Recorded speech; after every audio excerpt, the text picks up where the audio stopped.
యొక్క దాసులు మన మధ్యన ఉన్నారు. వారు మన కొరకై దేవుడు వారికి ఇచ్చిన ప్రత్యక్షతను బట్టి బయలుపరిచిన వర్తమానం తీసుకొని వారు వచ్చి ఉన్నారు. కాబట్టి మనం అందరం ఏం చేయాలి?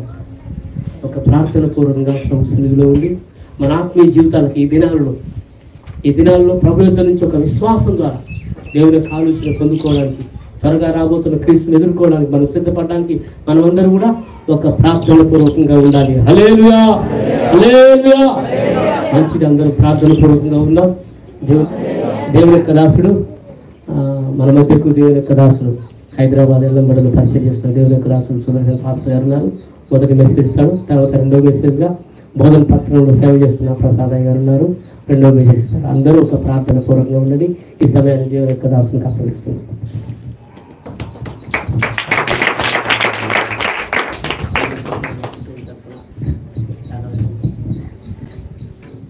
దేవునికి మహిమ కలుగాక. కూడా వచ్చినందరూ కూడా ప్రభు యేసుక్రీస్తు పేరిట వందనాలు. అంత మాత్రం కాకుండా తోటి దైవజనులకు సేవలందరికీ ప్రత్యేకమైనటువంటి శుభాభివందనాలు. యోహాను రాసినటువంటి మొదటి పత్రిక, యోహాను రాసిన మొదటి పత్రిక 2వ అధ్యాయము 15వ వచనం నుంచి 18 వరకు. ఈ లోకమునైనను లోకంలో ఉన్న వాటినైనను ప్రేమింపకుడి. ఎవరైనా లోకమును ప్రేమించిన ఎడల తండ్రి అయిన వారిలో ఉండదు. లోకములో ఉన్నదంతయు అనగా శరీరాశయు, నేత్రాశయు, జీవపుడములను తండ్రి వలన పుట్టినవి కావు, అవి లోక సంబంధమైనవి. లోకమును దాని ఆశయం గతించిపోవును గాని దేవుని చిత్తమును జరిగించువాడు నిరంతరము నిలుచును. చిన్నపిల్లలారా, ఇది చివరి గడియ. క్రీస్తు విరోధి వచ్చునని వింటిరి కదా. ఇప్పుడును అనేకమైన క్రీస్తు విరోధులు బయలుదేరి ఉన్నారు. ఇది కడవరి గడియ అని దీని చేత తెలుసుకొనుచున్నాము. అదే ప్రకారంగా మొదటి కొరింథీ పత్రిక 16వ అధ్యాయము 22వ వచనము. మొదటి కొరింథీ పత్రిక 16వ అధ్యాయము 22వ వచనము. ఎవడైనను ప్రభువును ప్రేమింపకుంటే వాడు శపింపబడును గాక. చాలు. ఇక్కడ అపోస్తలుడైన యోహాను గారు చెప్తున్నటువంటి మాట ఏంటంటే, లోకమునైనను లోకములో ఉన్న వాటిని ఏం చేయొద్దు, ప్రేమించొద్దు అంటున్నారు. అయితే అపోస్తలుడైన పౌలు గారు ఏమంటున్నారంటే, మీరు ప్రేమించకపోతే శాపగ్రస్తులు అవుతారు అంటున్నారు. హల్లెలూయా. ప్రేమించకపోతే మీరేమవుతారు? శాపగ్రస్తులు అవుతారు. అట్లయితే యోహాను గారు అంటున్నారు, ఏం చేయొద్దు, ప్రేమించొద్దు. అట్లయితే ఇక్కడ రెండు కూడా ప్రేమను గురించే మాట్లాడుతున్నారు. అనగా పౌలయ్య గారు ప్రేమను గురించే మాట్లాడుతున్నారు, యోహాను గారు కూడా ప్రేమను గురించే. దయచేసి మీరు నా మొహగాన్ని వింటూ చూస్తూ ఉండడానికి ప్రయత్నం చేయండి. హల్లెలూయా. యోహాను గారు ప్రేమను గురించే మాట్లాడుతున్నారు, పౌలు గారు కూడా ప్రేమను గురించే మాట్లాడుతున్నారు. పౌలయ్య గారు ఏమంటున్నారంటే, ఎవడైనా సరే ప్రభువుని ప్రేమింపకుండా వాడేమోనుగాక, శపింపబడుగాక. ఇంకో విడ్డూరం ఏంటంటే, పౌలు గారు అన్నారు, మీ నోట భూతులైనను సరసోక్తులైనను శాప వచనమైనను రావద్దు అన్నాడు. హల్లెలూయా. ఆ నోరే ఈ మాట పలుకుతుంది. ఏమని? మీరు ప్రభువుని ప్రేమింపకుంటే, ఎవడైనా సరే ప్రభువుని ప్రేమింపడు వాడు ఎవడంట? శాపగ్రస్తుడు. మనం పట్టణంలో చదువుతున్నాము, శపితమైనది ఏది కూడా దేవుని రాజ్యంలోకి ప్రవేశించదు. హల్లెలూయా. కాబట్టి ప్రభువుని ప్రేమింపని వాడు శాపగ్రస్తుడు. ఎవడైతే శాపగ్రస్తుడో వాడు దేవుని రాజ్యంలోకి వెళ్ళడు. ఇది పౌలు యొక్క బోధన బట్టి అర్థం చేసుకోవచ్చు. ఇప్పుడు యోహాను గారు అంటున్నారు, యోహాను గారు చాలా స్మూత్గా మాట్లాడే వ్యక్తి. ఆయన నాడు ఏమన్నా తెలుసా? చిన్న పిల్లలారా అంటే ఇలాంటి వాళ్ళు కాదు, పెద్ద పెద్దలని. హల్లెలూయా. చిన్న పిల్లలారా, ఇది చివరి గడియ అని మీరు గుర్తుపట్టుకోవాలి. మనం చివరి గడియలోకి వచ్చాం గనుక, చివరి దినాల్లోకి మనం వచ్చాం గనుక, ఇప్పుడు మీరు ఏం చెయ్యాలి అంటే, లోకమును ప్రేమించొద్దు, లోకములు ఉన్న వాటిని మీరు ప్రేమించొద్దు. మరి ప్రేమిస్తే నష్టం ఏంటి? హల్లెలూయా. దేవుడు ఆదాము అవ్వతో ఏమన్నారు? మీరు తినొద్దు అన్నాడు. తింటే ఏమవుతుంది మీకు తెలుసు. ఏమైతుంది తింటే? తిను దినము నా నిశ్చయం మీరు చచ్చెదరు. హల్లెలూయా. ఈ ప్రకారంగా లోకమును, మేము లోకంలోనే ఉంటున్నాం, మరి లోకాన్ని ప్రేమించకపోతే ఎట్లా? హల్లెలూయా. లోకంలోనే ఉంటున్నాను కనుక లోకంలో ఉన్న వాటిని ప్రేమించకపోతే ఎలా బతకగలం? హల్లెలూయా. మీరేమన్నా చెప్పండి, కానీ పరిశుద్ధాత్మ దేవుడు యోహాను గారి ద్వారా పలికిస్తున్న మాట ఏంటంటే, ఎవడైనా సరే, హల్లెలూయా, మనం ఎవరమైనా సరే, మీరు లోకమును కానీ లోకములు ఉన్న వాటిని కానీ మనం ప్రేమిస్తే నెంబర్ 1 ఏమవుతుందంటే తండ్రి ప్రేమ మనలో ఉండదు. హల్లెలూయా. తండ్రి ప్రేమ మనలో ఉండదు. ఒకరిలో తండ్రి ప్రేమ నష్టమైంది అంటే ఆ వ్యక్తి ఏదేని ప్రేమిస్తున్నాడు? లోకమును లోకములో ఉన్న వాటిని ప్రేమిస్తున్నాడు. అయితే అంత మాత్రం కాకుండా ఇప్పుడు ఈ లోకము దాని ఆశలన్నీ ఏమైతాయంట? అయితే ఎవరు ఈ లోకమును ఎందుకు ప్రేమించొద్దు అంటే, ఒకటేమో తండ్రి ప్రేమ నష్టమైపోతుంది, రెండవది ఏంటి అని చూస్తే నువ్వు దేనైతే ప్రేమిస్తున్నావో అవన్నీ కూడా గతించిపోతాయి. హల్లెలూయా. లోకము గతించిపోతుంది, లోక ఆశలు కూడా గతించిపోతుంది. ఆ గతించిపోయే వాటిని నువ్వు ప్రేమిస్తే నీ మనసు వాటి మీద ఉంటుంది. నీ మనసు వాటి మీద ఉంటే నువ్వు వాటినే చేస్తావు, వాటి వెంబడి నువ్వు తిరుగుతావు. కాబట్టి వాటినే ప్రేమించి వాటికే లోబడి వాటి వెంబడి తిరిగి చివరికి వాటితో కలిసి కూడా ఏమైపోతావు? నాశనం అయిపోతాం. హల్లెలూయా. కాబట్టి చిన్న పిల్లలారా, ఇది చివరి గడియ. ఒకప్పుడు మనం విన్నామేమని? అయ్యా ఒకసారి అది 18వ వచనం, మా 18వ వచనం.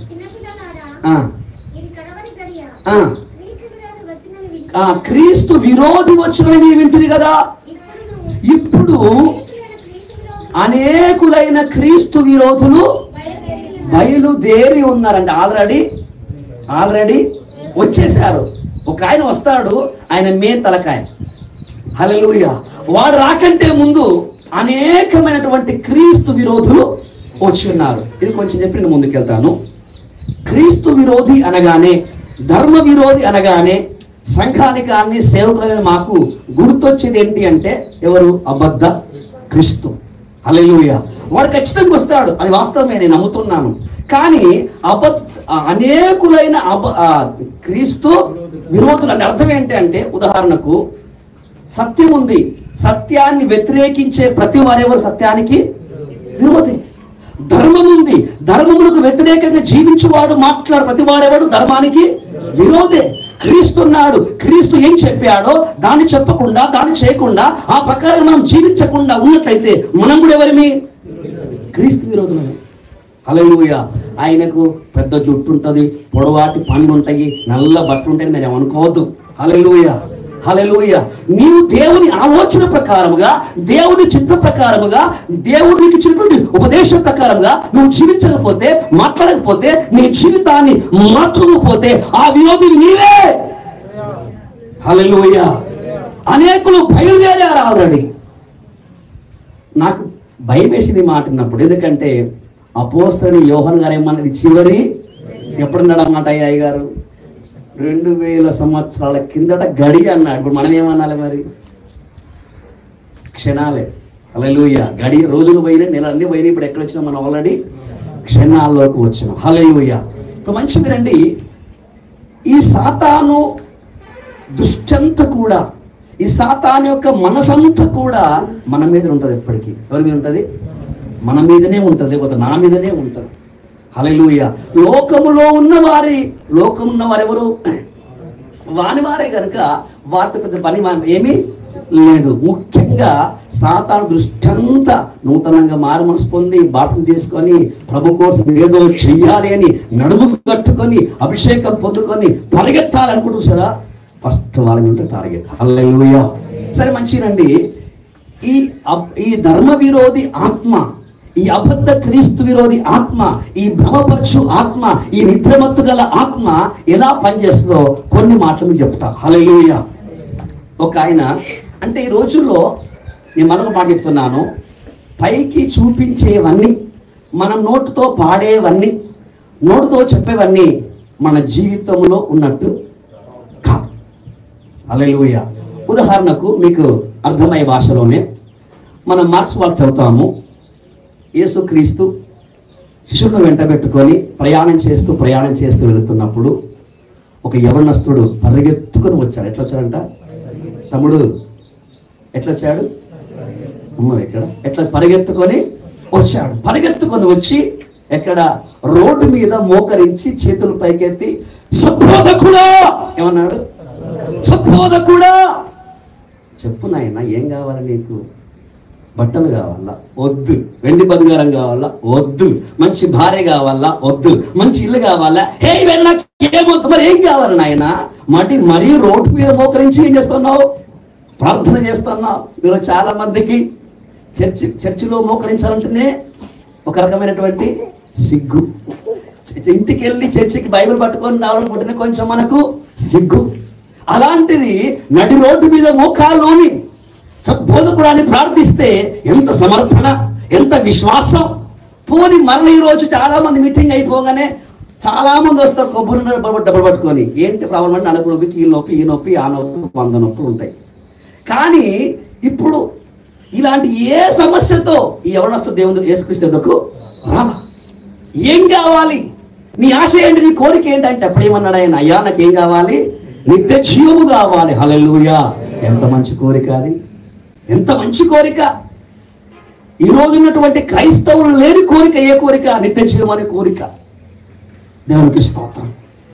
కాబట్టి అప్పుడు యేసయ్య ఒక మాట అన్నాడు, అయ్యా ధర్మశాస్త్రం అది ఏమి రాయబడి ఉన్నది? పూర్ణ హృదయంతో పూర్ణ మనసు దేవుణ్ణి ప్రేమించు, ఆరాధించు, పొరుగు వారిని ప్రేమించు, నీ పొరుగు వారిని ఏదో ఆశించుకొని ఆ 10 ఆజ్ఞలు చిట్ట ఎవరు చెప్పిండు? యేసుక్రీస్తు ఆ యవనస్తునికి చెప్పిండు. అప్పుడు యవనస్తుడు ఏమన్నాడు? ఇది తెలిసిన వాక్యాలే. బాల్యం నుంచి నేనే వింటున్నానంటే బాగుండు. ఏమంటే బాగుండు? వింటున్నానంటే బాగుండు. కానీ ఆయన వింటున్నాను అని చెప్పాలి. ఏమన్నాడు? అనుసరిస్తున్నాను అన్నాడు. చిన్నప్పటి నుంచి వింటుండడం వేరు, చిన్నప్పటి నుంచి పాటించడం. ఇప్పుడు ఉదాహరణకు సేవకులు మేము ఉన్నాం. మా పిల్లలు చిన్నగా ఉన్నప్పుడు ఏం చేస్తుంటారు? వాక్యాన్ని వింటుంటారు కదా, వాక్యాలు బతకరండి మా పిల్లలు. ఇది వాస్తవం. అంటే అందరూ అట్లా ఉన్నారు కానీ మ్యాక్సిమం. హల్లెలూయా. మా పిల్లలు చిన్నప్పటి నుంచి వాక్యం వింటారు, కానీ చిన్నప్పటి నుంచి వాక్యాలు ఏం చేయరు? అనుసరించారు. ఇప్పుడు యవనస్తుడు ఏమంటున్నాడంటే, నేను బాల్యం నుంచే వింటున్నా నీ బోధనతో అంటే బాగుండు అనేమన్నాడు ఆయన. కారణం ఏంటంటే విని విని విని విని వాళ్ళు ఏమనుకుంటారండి?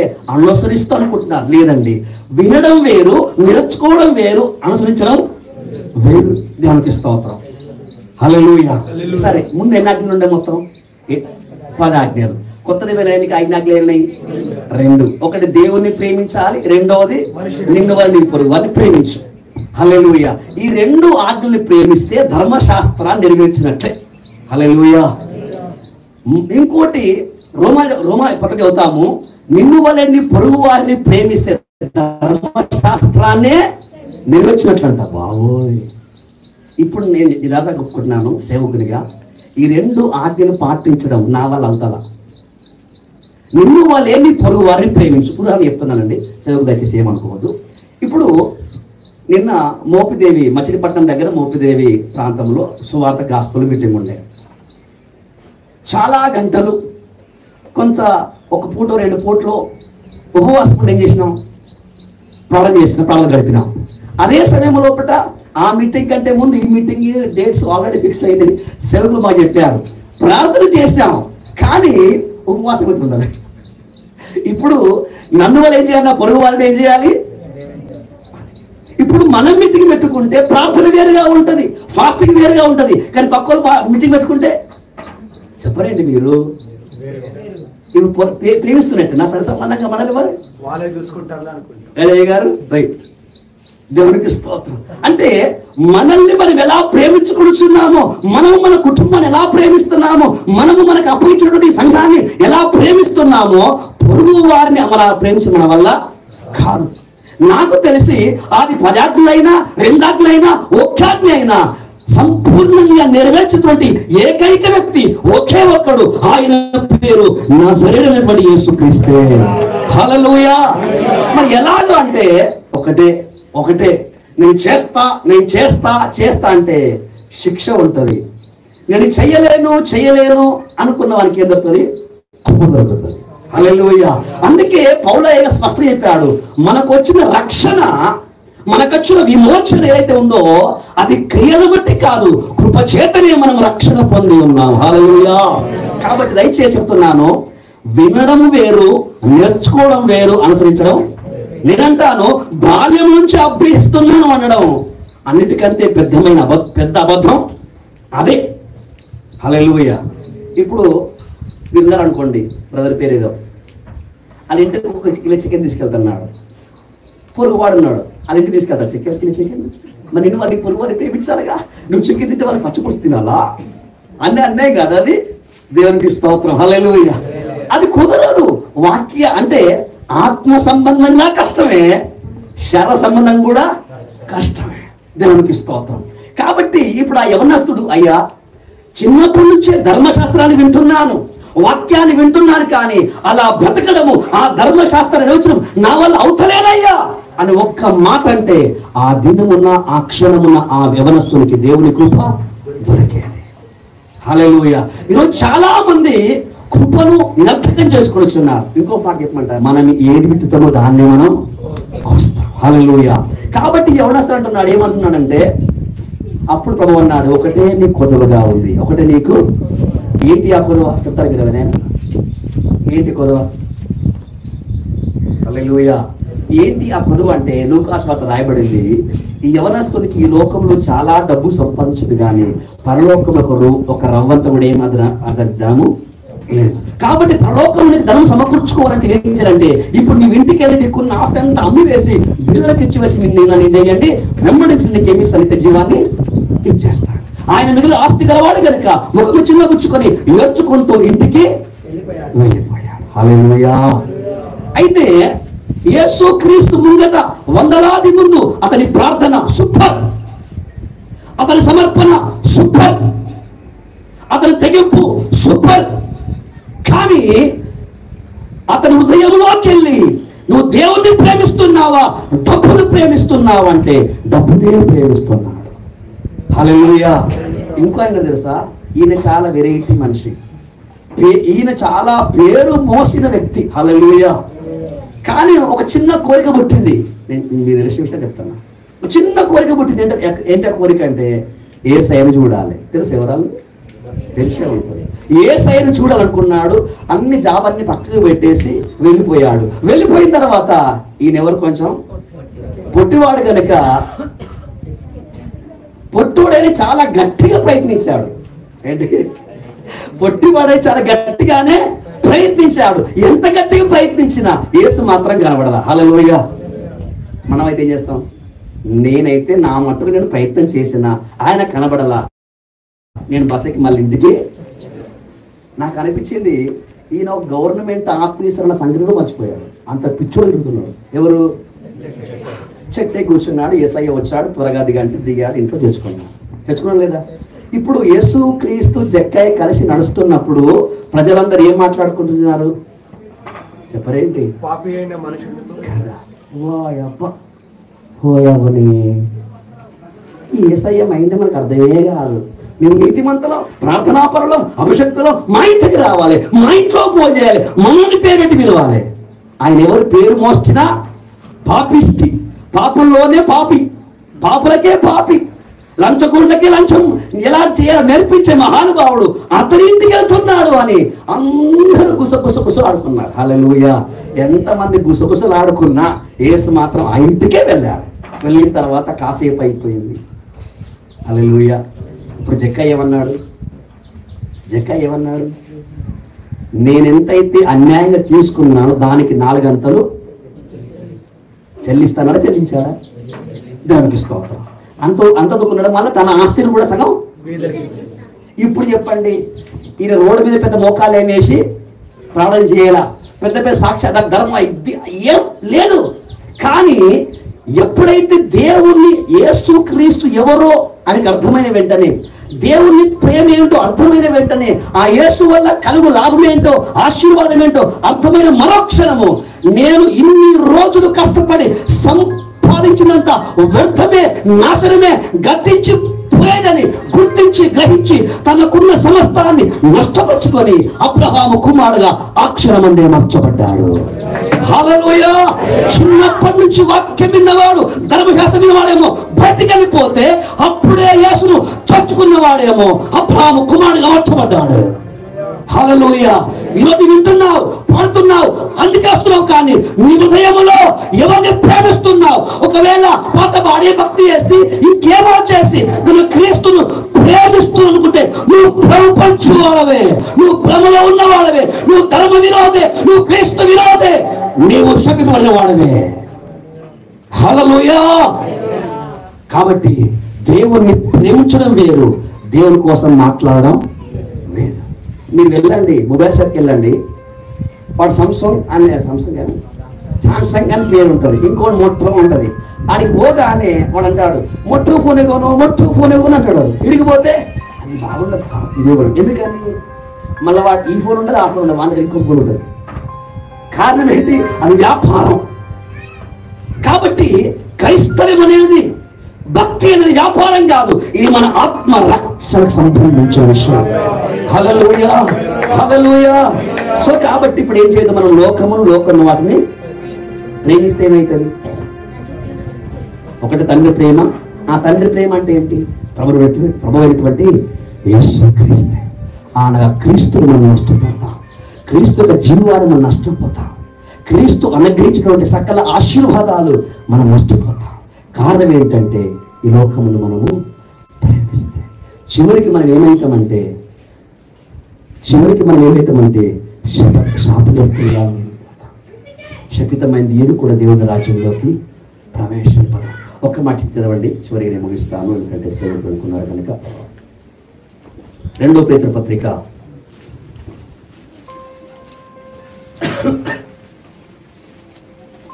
3వ అధ్యాయము 5 నిమిషం.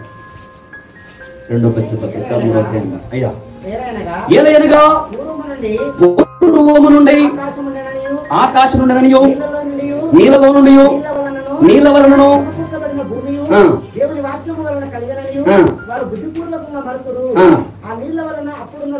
ఆ నీళ్ళ వలన అప్పుడున్నటువంటి లోకము నీటి వరదలో నశించను. అయితే ఇప్పుడు మంచిగా మీకు ప్రశ్న అడుగుతాను, ఎవరిని అడగవచ్చు? ప్రశ్న అడుగుతా ఇప్పుడు ఈ వాక్యంలో నుంచి. అయితే ఇప్పుడు ఆకాశమును భూమియు భక్తిహీనుల తీర్పును నాశనమును జరుగు దినం వరకు అగ్ని కొరకు నిల్వ చేయబడినది, అదే వాక్యము వలన భద్రము చేయబడినది. హల్లెలూయా, గట్టిగా హల్లెలూయా. ఇప్పుడు చిన్న ప్రశ్న అడగమంటారా? ఇప్పుడు ఈ సకల లోకములను, సకల సృష్టిని అమ్మ ఎవరు భద్రపరుస్తున్నారంట? అయ్యా ఆమె చెప్పలేదు. సిస్టర్ చెప్పండి, ఎవరు భద్రపరుస్తున్నారు?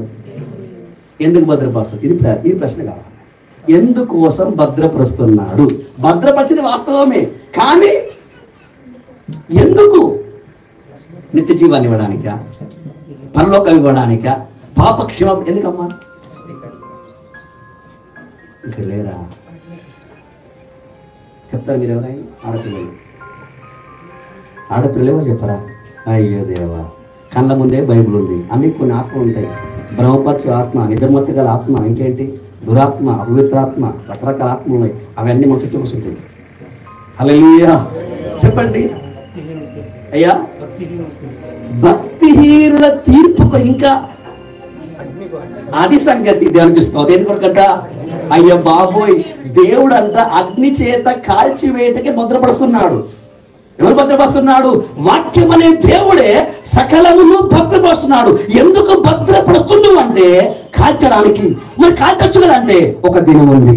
భక్తిహీనుల తీర్పు తర్వాత ఏమైపోతుంది? లయమైపోతుంది. హల్లెలూయా. ఇంకో మాట చెప్పాలంటే, ఒకప్పుడు దేవదూతల పాపాన్ని బట్టి ఒక లోకం మునిగిపోయింది. రెండో మారు ఆదాము మొదలుకొని నోవహు వరకు ఒక లోకం ఉండే, అది కూడా ఏమైపోయింది అంటున్నారు ఇక్కడ. అది ఏమైపోయింది? మునిగిపోయింది. ఇప్పుడు ఒక లోకం ఉంది. ఇప్పుడున్నటువంటి లోకం అంట అగ్ని కొరకు భద్రపరచబడి ఉన్నది. హల్లెలూయా. కాబట్టి ఇప్పుడు మనము యేసుక్రీస్తు ఎవరు అంటే ఆయన నశించిపోయేవాడు కాదు, ఆయన కుళ్ళిపోయేవాడు కాదు, ఆయన పాడైపోయేవాడు కాదు, ఆయన గతించిపోయేవాడు కాదు. హల్లెలూయా. భూమి ఆకాశము సూర్య నక్షత్రం సమస్తం గతించిన మార్పు లేనివాడు, మారినవాడు ఒకే ఒక్కడు, ఆయన మన దేవుడు. హల్లెలూయా. నిన్న నేడు నిరంతరము ఏకరీతి ఉన్నవాడు మన దేవుడు. హల్లెలూయా. అయితే ఇప్పుడు ఆయన చిత్తం ఏంటి, ఆయన సంకల్పం ఏంటంటే, సహోదరి ఆ దేవుని వలె, ఆ యేసయ్య వలె నీవు కూడా నశించిపోకుండా, కూలిపోకుండా నిరంతరం నిలవాలి. హల్లెలూయా. నాలుగు పాటలు పాడడం కాదు, చర్చి రావడం కాదు, దేవుని పట్ల నీ చిత్తం, దేవుడు నీ పట్ల చిత్తాన్ని కలిగి ఉన్నాడు. ఓ సంకల్పాన్ని ఏంటంటే, నేను ఏ ప్రకారం అయితే నిరంతరం ఉంటున్నానో, నా సంఘము నా పిల్లలు ఏం చేయాలి, నా వల్ల నిరంతరము ఉండాలి. అలా ఉండాలి అంటే నా చిత్తం చేయాలి, నన్ను ప్రేమించాలి. హల్లెలూయా, హల్లెలూయా. మనం ఎట్లుంటుందంటే, మనం ఎవరిని ప్రేమించాం, కానీ మనల్ని అందరూ ప్రేమించాలి. నిజమా కాదు? ఎట్లుంటుంది? మనం ఎవరిని ప్రేమించాం కానీ మనల్ని అందరినీ ప్రేమించాలి. మనం ఎవరిని ఆదరించాం కానీ అందరూ మనల్ని ఆదరించాలి. వన్ సైడ్లో, ఏ సైడ్లో? నిజమేనా? అది లవ్ కూడా కాదు, ఇది లవ్ కూడా కాదు, ఇది స్వార్థం. ఇది స్వార్థ ప్రేమ, అబద్ధ ప్రేమ, కుళ్ళు ప్రేమ, ఇంకేంటి మునిగిపోయిన ప్రేమ, చెత్త ప్రేమ. హల్లెలూయా. ఇదే మన ప్రేమ. హల్లెలూయా, హల్లెలూయా. కానీ యేసయ్య ప్రేమించమని చెప్పలా, ఆయన ముందు మనల్ని ప్రేమించాడు. ఎంత ప్రేమించాడంటే, మనల్ని మనం ప్రేమించుకున్నదానికంటే అధికంగా మనల్ని ప్రేమించాడు. ప్రపంచంలో ఎవడు కూడా నిన్ను ప్రేమించాడు, అంతగా నిన్ను ప్రేమించాడు. హల్లెలూయా. చనిపోయి పాడైపోయి నరకంలోనికి ఈడ్చుకొని పోతున్నగా నిన్ను కాపాడుకోవడానికి తన ప్రాణమునే అడ్డుపెట్టినవాడు. అది ప్రేమ. నువ్వు కావాలి సహోదరి, నీ డబ్బు కాదు, నీ ఇల్లు కాదు, నీ ఏది కాదు, యేసుకు నువ్వు కావాలి. నన్ను తన వాడిగా చేసుకోవడానికి నీ కోసం తన ప్రాణమునే అర్పించాడు. హల్లెలూయా. ఇప్పుడు నువ్వు ప్రేమించిన ప్రేమ, నీ కోసం బలైపోయిన ప్రేమ, నీ కోసం కరిగిపోయిన ప్రేమ, నీ కోసం చూడనున్న వాడిగా 3 మేక వెలుగులుగా తక్కువ వేలాడిన ప్రేమ అంటోంది, నువ్వు ప్రేమించాలి. హల్లెలూయా. ఎందుకంటే యేసులో తప్ప నిజమైన ప్రేమ ఎక్కడా లేదు. ఈ ప్రేమ నీలో ఉన్నటువంటి పాప మరణము నుంచి నేను తప్పించి విడిపించి నీ ఆత్మకు జీవాన్ని ఇస్తుంది, నీ ఆత్మకు వెలుగునిస్తుంది. అంత మాత్రం కాకుండా నువ్వు మరణించిన తర్వాత నీకు ఏం చేస్తుంది, నిత్య జీవాన్ని అనుగ్రహిస్తుంది. హల్లెలూయా.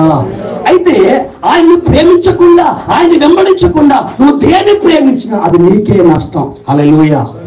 ఒక మాట చెప్తానండి. అయ్యా, నీ పేరేం పేరు? నీ పేరేం పేరు? ఒకసారి నీ పేరేం పేరు? విలాసనా? ఇప్పుడు విలాసం ఉన్నాడు, ముక్కలకి ఇది కాకపోతే మంచుకున్నాడు అనుకున్నాం. ముక్కలకి కారుతా ఉంది, వాడికి ముక్కలకి కారుతా ఉంది, అంటున్నాడు. అప్పుడు గణ గంట మోగింది రోడ్డు మీద. డాడీ ఏదా అంటే ఐస్ క్రీమ్. ఏమన్నాడు? ఐస్ క్రీమ్ అంటాడు నాన్న. నాకు కావాలి. ఇప్పుడు నిజమైన తల్లి తండ్రి ఇప్పిస్తారా, 2 దెబ్బలు కొడతారా? నిజమేనా? ఇది నిజమైన ప్రేమ. హల్లెలూయా. ఎందుకు అంటే డబ్బులు లేవా తండ్రి దగ్గర? డబ్బులు ఉన్నవి, ఎందుకు ఇప్పట్లా? అది తింటే ఆరోగ్యం పాడైపోతుంది కాబట్టి ప్రియ దేవుడి సంఘమా, లోకాన్ని ఎందుకు ప్రేమించొద్దు అంటున్నట్టే, నువ్వు లోకాన్ని ప్రేమిస్తే నువ్వు చనిపోతావు, నువ్వు పాడైపోతావు. హల్లెలూయా. నువ్వు నశించిపోతావు, నరకం వెళ్ళిపోతావు. అందుకే ప్రభు అంటున్నాడు, ఇదిగో నా కుమారునికి ఇచ్చినాను, నేను నా కుమారుతో ఏం చేసి సహవాసం చేయి. ఒక మాట చెప్పమంటారా? మనం ఎవరిని ప్రేమిస్తామో వారికి లోబడతాం, ఎవరికి లోబడతామో వారి చిత్తాన్ని మనం చేస్తాం. హల్లెలూయా. నువ్వు లోకాన్ని ప్రేమిస్తే లోకానికి లోబడతావు, నువ్వు లోకానికి లోబడితే లోకం చిత్తాన్ని నీవు చేస్తావు. హల్లెలూయా. దేవునికి స్తోత్రం. కాబట్టి ఈరోజు అనేకులు ఎలా మారిపోయారు అంటే, వారు చేస్తున్నటువంటి భక్తిని బట్టి, వారు వింటున్నటువంటి వాక్యాలను బట్టి మేము దాంట్లో బ్రతుకుతున్నాము, దాంట్లో అది నెరవేరుస్తున్నాం అనుకుంటున్నారు. అదంతా కేవలం ఒక భ్రమ, అది కేవలం ఒక భ్రమ మాత్రమే. హల్లెలూయా. ఇంకోటి, ఆ దినమున, ఏ దినమున? తీర్పు దినమున. భక్తిహీనుల తీర్పు దినమున కొంతమంది వస్తారు నాలాంటి వారు. ప్రభువా గేట్లు ఓపెన్ చేయి. ఏం చేయి? గేట్లు ఓపెన్ చేసేయి. వచ్చింది ఎవరు అనుకున్నా? సుదర్శన్ పాస్టర్. హల్లెలూయా. సుదర్శన్ పాస్టర్ వచ్చారు. ఓపెన్ చేయండి. ఓ అది కొనాయితు నీవు అప్పుడే అంట, అయ్యో దేవుడు ఏం తెలియదా నీకు? నన్ను మర్చిపోతావు నువ్వు? గట్టి గట్టిగా అరిసి కేక వేస్తే నోట్లకి రక్తం వచ్చింది. అట్లా అరిసిటండి. మేము ఇన్ని నామమున అద్భుతములు చేయలేదా? దయ్యములు వెళ్ళగొట్టలేదా? ఇంకేంటి సూచక్రియలు చేయలేదా? అంటే ఇప్పుడు నేనే చెప్తున్నా, అంటే నేను పరిచయం చెప్తున్నా. నేను ఏం చేసినా చెప్పండి, ఏం చేసినా? పరిచయం చేసిన చెప్తున్నా. ప్రభు అన్నాడు, అక్రమము చేయవాడ బయటికి పో. మీకు అర్థమవుతుందా? నేనేమనుకున్నా? నేను చేసేది పరిచర్య అనుకున్నా. నేను దేన్నైతే పరిచర్య అనుకున్నానో దాన్ని ప్రభు పేమిటాడు. అది పరిచర్య కాదు బాబు, అక్రమం. ఎంత భయంకరంగా ఇది! ఒక్కసారి ఉంచండి, ఒక్కసారి ఉంచండి. నేను ఇది పరిచర్య అనుకున్నా, ఇది భక్తి అనుకున్నా, ఇది విశ్వాసం అనుకున్నా, కానీ ప్రభువు దానికి పెద్ద అది అక్రమము, అది భక్తిహీనత, అది లోకము. నేను ఉంటాను 10th క్లాస్ ఫెయిల్ అయిపోయినా, ఇంటర్ ఫెయిల్ అయిపోయినా, డిగ్రీ ఫెయిల్ అయిపోయినా మరల రాసుకోవచ్చు. లేదనుకుంటే ఇంకేదో పని చేసుకోవచ్చు. అది కూడా చేతకపోతే స్టేషన్లో బస్ స్టాండ్లో పళ్ళం బతకొచ్చు. అది కూడా చేతకపోతే అడుగు తిని బతకొచ్చు. ఏదో ఒక పక్కన బతకొచ్చు. కానీ ఒకసారి నీ శరీరంలో నుండి, ఈ మంటి ఘటంలో నుండి నీ ఆత్మ బయటికి వెళ్ళిపోయిన మరో క్షణము మండుచున్నటువంటి అగ్ని గుండంలోనికి, పాతాళ లోకంలోకి వెళ్ళిపోతే ఆ వేదన ఎంత భయంకరం, ఆ రోదన ఎంత భయంకరం, తట్టుకోగలమో? హల్లెలూయా. కాబట్టి నీవు ఊహించని, నువ్వు వర్ణించని ఆ భయంకరమైనటువంటి నాశన స్థలంలోకి వెళ్లకుండా ఉండాలంటే సంఘమో, సహోదర సహోదరి, దేవుణ్ణి ప్రేమించు, ఆయన వెంబడించు. ఈ లోకము కత్తించిపోతుంది, దాని ఆశలు కత్తించిపోతుంది. నువ్వు దాన్నే ప్రేమిస్తే, దాన్నే సేవిస్తే నువ్వు కూడా నశించి నరకం వెళ్ళిపోతావు. హల్లెలూయా, హల్లెలూయా. కాబట్టి ఇవన్నీ కూడా ఇప్పుడు ఏమవుతున్నాయి అంటే అగ్ని కొరకు భద్రపరచబడింది. ఇప్పుడు దేవుడు మనకు చక్కటి ఆయుష్ ఇచ్చాడు, చక్కటి ఆరోగ్యాన్ని ఇచ్చాడు. ఇప్పుడు మన ఆయుష్ ముగించకంటే ముందే నేను క్రీస్తు వలె మార్చబడాలి. హల్లెలూయా. వాక్యం అంటుంది, రక్త మాంసము దేవుని రాజ్యమును స్వతంత్రించుకొనలేరు. హల్లెలూయా. మరి ఎలాగో అంటే ఇంకో మాట చెప్పమంటారా? ఈ 40 ఏళ్ళ జీవితం, 50 ఏళ్ళ జీవితం, 60 ఏళ్ళ జీవితము శరీర మార్పు కోసం కాదు, కేవలం స్వభావ మార్పు కోసం. దేని కోసం? మన స్వభావ మార్పు కోసం. సాతాను స్వభావం ఉంది, రకరకాల స్వభావాలు మనలో ఉన్నవి. ఇప్పుడు ప్రతిరోజు పోరాటం, ప్రతిరోజు యుద్ధం, ప్రతిరోజు విజ్ఞాపన. ఎందుకయ్యా అంటే నాలో ఉన్నటువంటి నేను సంపూర్ణంగా సావాలి, నా లోపల సంపూర్ణంగా క్రీస్తు స్వరూపం ఆయన ఏర్పరచబడాలి. అందుకు మన లైఫ్ టైమే మనం చేయాలి, భక్తి చేయాలి. ఓ అని ఆ కడపూర ధ్వని వినబడగానే ఈ మట్టి శరీరం అంట కన్ను మూసి తెరిచేలోపు మహిమ శరీరంగా మార్చబడుతుంది. మేఘాముల మీద మనం ప్రభువు మధ్యాకాశాలు వెళ్ళి. హల్లెలూయా, హల్లెలూయా. ఎవరికి ఈ భాగ్యము? లోకాన్ని ప్రేమిస్తూ, పాపాన్ని ప్రేమిస్తూ, శరీరాశలు కలిగి, లోకాశలు కలిగి భక్తి చేసేవారికి కాదు. హల్లెలూయా. యథార్థముగా చెక్కయ్యవలే యేసు కొరకు, యేసు అబ్రహాము కుమారుడిగా మార్చబడే కొరకు సమస్తాన్ని ఉపేక్షించినటువంటి జక్కయ్యను కూడా మనం సాదృశ్యంగా తీసుకుని తప్పేని కాదు. హల్లెలూయా. కాబట్టి ఒక్కసారి ఆలోచన చేయండి. ఇజ్రాయేల్ ప్రజలు ఐగుప్తును దాటారు, ఆ తర్వాత ఎర్ర సముద్రం దాటి బయటికి వెళ్ళిపోయారు. ఇజ్రాయేల్ బయటికి దాటగానే అదే దాంట్లో ఏమైపోయారు? ఐగుప్తులు ఏమైపోయారు? మునిగిపోయారు. అదే సముద్రం, అవే నీళ్లు. ఇజ్రాయేల్కేమో గోడలుగా ఉన్నవి, ఐగుప్తులకేమో ముంచుడుగా ఉన్నవి. అవే నీళ్లు నోవాహునేమో ఎత్తేసినవి, పైకెత్తినవి, అందరినీ ఏం చేసినవి? ముంచేసినవి. కారణం ఏంటి? కారణం కారణం ఏంటి అంటే ఇజ్రాయేల్ ప్రజలు అప్పటి వరకు దేవుని యొక్క చిత్తాన్ని చేస్తూ వచ్చారు కనుక వారికి సముద్రము అంటే మరణం ఏమైంది, చీల్చబడింది. వారు మరణము గుండా వెళ్ళారు కానీ మరణం వారిని ఏం చేయలేదు. వారు పాతాళం గుండా వెళ్ళారు కానీ పాతాళం వారిని ఏమీ చేయలేదు. కానీ ఐగుప్తులు మింగివేసింది. హల్లెలూయా. సకల లోకమును ఏ నీళ్లు ముంచినవో అదే నీళ్లు నోవాహును పైకెత్తినవి. కారణం ఏంటి? ఈయన దేవుని చిత్తాన్ని చేసినవాడు. ఒక ముఖంగా ముగిచ్చేస్తాను నేను. నోవాహు ఫస్ట్ ఆఫ్ ఆల్ తన జీవితాన్ని కట్టుకున్నాడు. ఏం కట్టుకున్నాడమ్మా? రెండవది తన కుటుంబాన్ని కట్టుకున్నాడు. మూడవది కుటుంబ రక్షణ కొరకు ఊరిని కట్టుకుంటూ ఆ తర్వాత బలిపీఠం కట్టాడు. హల్లెలూయా. మరి మనమేం కడుతున్నాం? నేను చెప్పమంటారా? మనం పాపాన్ని కడుతున్నాం. ఏం కడుతున్నాం? ఈరోజు చాలా మందికి ఇది బరువు. ఎంత బరువు ఉంటుంది? మా అంటే కిలో ఉంటుంది, కిలో ఉండదు, కిలో ఉండదు, ఉంటుందా? కిలో ఉండదు. కానీ 50 కిలో బరువు మనకి ఇది. అందుకే మనం మొయ్యం. ఇలాంటివి 100 కిలో బరువు ఉన్నా మనకు చాలా ఈజీ. ఎందుకంటే ఇదంటే ఇష్టమా, ఇదంటే ఇష్టమా? ఏది? హల్లెలూయా. దీన్ని ప్రేమిస్తే లోకం ఉంటుంది, దీన్ని ప్రేమిస్తే షాపు వేస్తుంది. నేను బాగుండబోలేనన్నా అయినా పర్లేదన్నా, నన్ను యూత్ లీడర్ అన్నా అయినా పర్లేదన్నా. హల్లెలూయా. నువ్వు యూత్ లీడరా, ఈ లీడరా, అవన్నీ జాంతానే. హల్లెలూయా. ఒకే ఒకటి, దేవుణ్ణి ప్రేమిస్తే ఉన్న శాపాలు మొత్తం మిగిలిపోతుంది. నువ్వు ఆశీర్వాదానికి వారసుడవుతావు. యేసును ప్రేమించకుండా, వాక్యాన్ని ప్రేమించకుండా కొంతమంది అండి ఇప్పుడు ఇంట్లో గురువు కూడుకుంటారు. ఏమనుకోకండి, ఇంట్లో ఏముంటారు మనకు? గురువు కూడిక.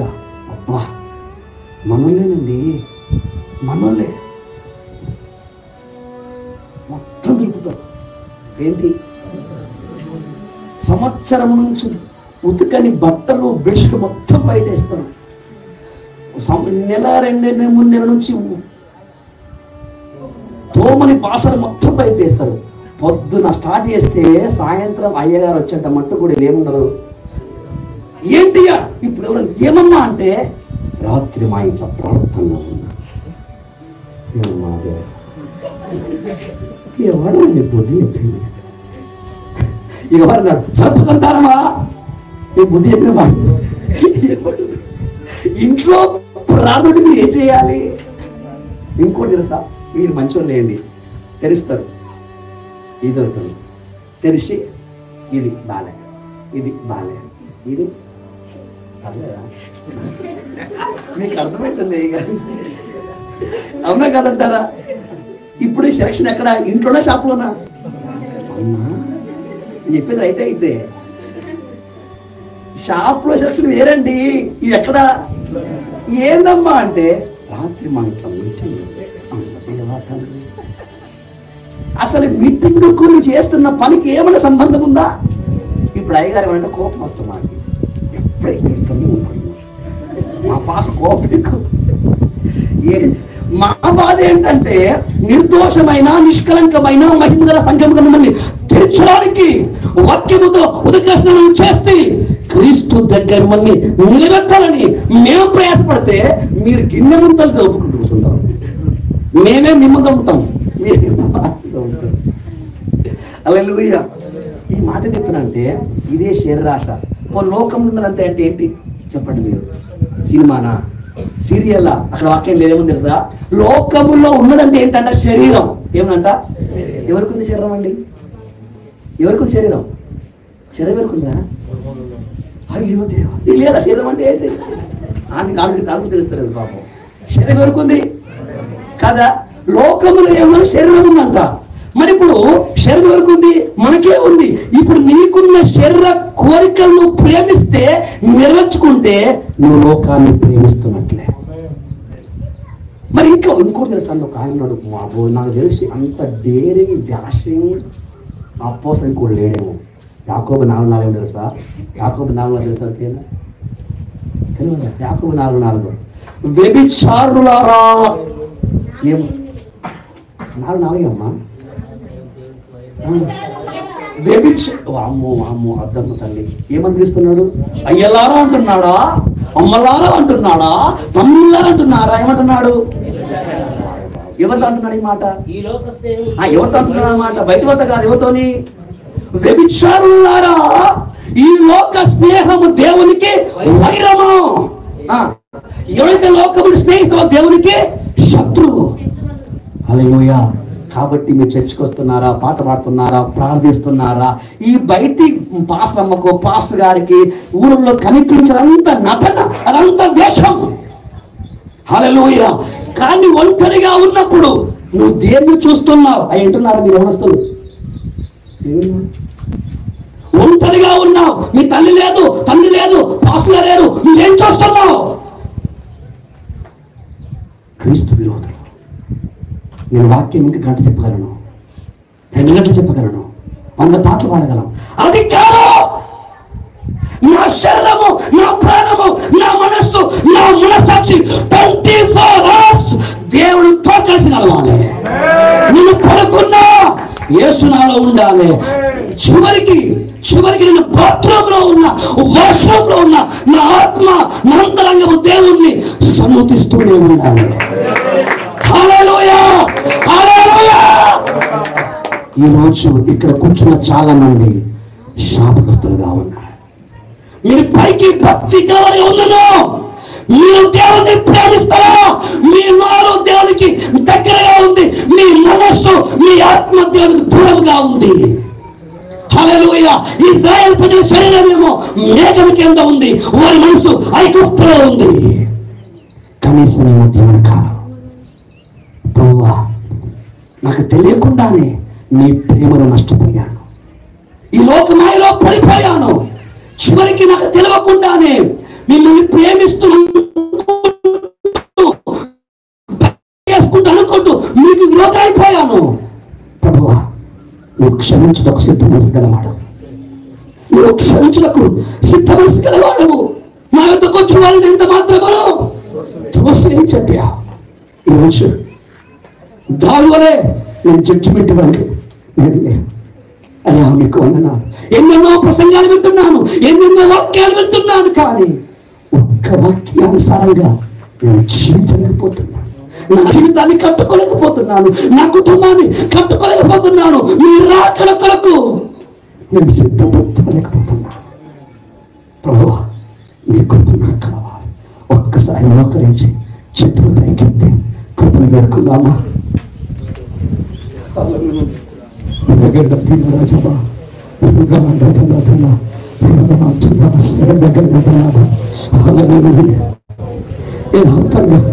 యేసును ప్రేమిస్తున్నావా? యేసు ప్రేమను కలిగి ఉన్నావా? యేసును ప్రేమించకపోతే నువ్వు శపించబడతావు. యేసును ప్రేమింపడువాడు విచారి, యేసును ప్రేమించని వాడు దేవునికి శత్రువు, ధర్మ విరోధి. అమ్మా, నువ్వు వాక్యాన్ని వింటూ చర్చకు వస్తూ ధర్మ విరోధి అవ్వద్దు, క్రీస్తు విరోధం అవ్వద్దు. క్రీస్తు ప్రేమ మనల్ని ఆవరించునుగాక. మరణమైన, జీవమైన, కీడైనా, మేలైనా, వస్తేదైనా క్రీస్తు ప్రేమ నుంచి మనల్ని ఏది కూడా ఎడబాపకూడదు. పౌరులో ఉన్న ప్రేమ, అపోస్తలులో ఉన్న ప్రేమ, ఆత్మ సంఘములో ప్రేమ, అనిసమైన ప్రేమ మమ్మల్ని కమ్మునుగాక. ఒక్క సచితో పగిటి ప్రార్థిస్తామా? హల్లెలూయా.